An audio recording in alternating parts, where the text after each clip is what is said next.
Huh? Oh.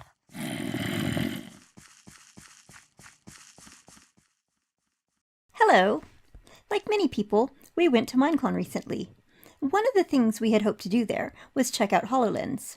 Unfortunately, we didn't get to do that, so we decided to make our own. Alright, so this is our HoloLens here.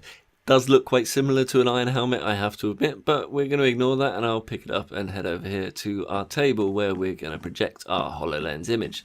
So if I go ahead and put on the helmet, as you can see, we are greeted by a welcome image, and we have the option to turn the display on and off. So if I turn it on, there we go, that pops up the area where I was just stood with Kim and where she is stood. Now, if I turn on player tracking, then we can see that Kim pops up. She is represented in our HoloLens by this rather creepy looking floating head, and we can see her moving around the map, and if she interacts with blocks, for example if she starts punching out this tree, then we should see that get updated as she does it, more or less.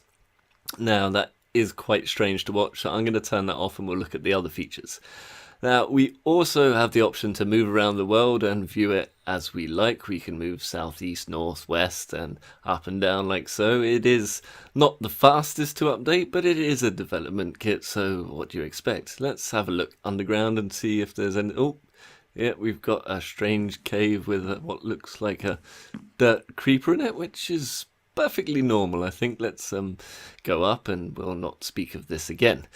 As well as being able to view our world and travel around and see what's going on, we can also interact with it if we turn on edit mode. So if I turn that on, then we get a similar menu which enables us to move this cursor around, which is basically a lapis block.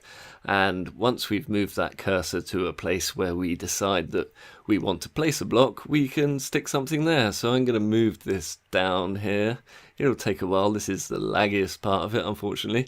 And I'm going to start placing some log blocks here, and we should eventually see them update on the HoloLens as well as updating in the real world where Kim is. We wait, and there we go. There's one of my log blocks and another one. Probably I should think about maybe adding some leaves to these to try and make it look like some kind of dwarf tree or something, I don't know. But I mean, that is pretty much it. It's not the most efficient machine that we've ever made, but it is quite an interesting concept, and we did have fun making this. And you can view the world and interact with the world in a similar fashion to you would with HoloLens. It's an amusing concept, but completely impractical. So I'm going to go ahead and turn off the display now, and there we go, it disappears, and that's it. I'll take off the helmet, chuck it back, and let's have a look at how it works. Now, unfortunately, there is no way to identify block types in Minecraft without checking for each type individually. So that's why we've got all of these command blocks here. And that's half the reason this is so laggy. The other half of the reason it's so laggy is because our display here is made up of 729 armor stands, each holding a block corresponding to the block type out in the Minecraft world. If you've seen our digital photo frame video, this is essentially the same concept, only in 3 dimensions instead of 2. All of those command blocks we saw are checking the 729 blocks in a 9x9x9 cube around a reference armor stand that we've called center for 6 different block types out in the world, and then updating the blocks these armor stands are holding to model the world. As Spork showed us earlier, interacting with the map is as easy as clicking on these on-screen controls. The map is moved by teleporting our reference armor stand, center, and updating the display to reflect the changed scene around him. Player tracking works by summoning a tracking armor stand and constantly teleporting it to the player's location in the world, and then yet more command blocks check for the location of that tracking armor stand relative to center, and then it teleports a marker armor stand holding a player head to the appropriate spot in the display. Phew.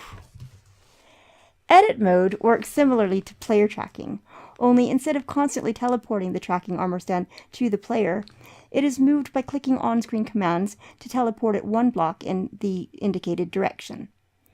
Selecting a block type to build in the world will execute a set block command of that type in the tracking armor stand's location. And that's about it. It's a relatively simple concept, but incredibly resource heavy. So much so that we had to make this video over a LAN connection, because this killed the server we normally use for recording our videos.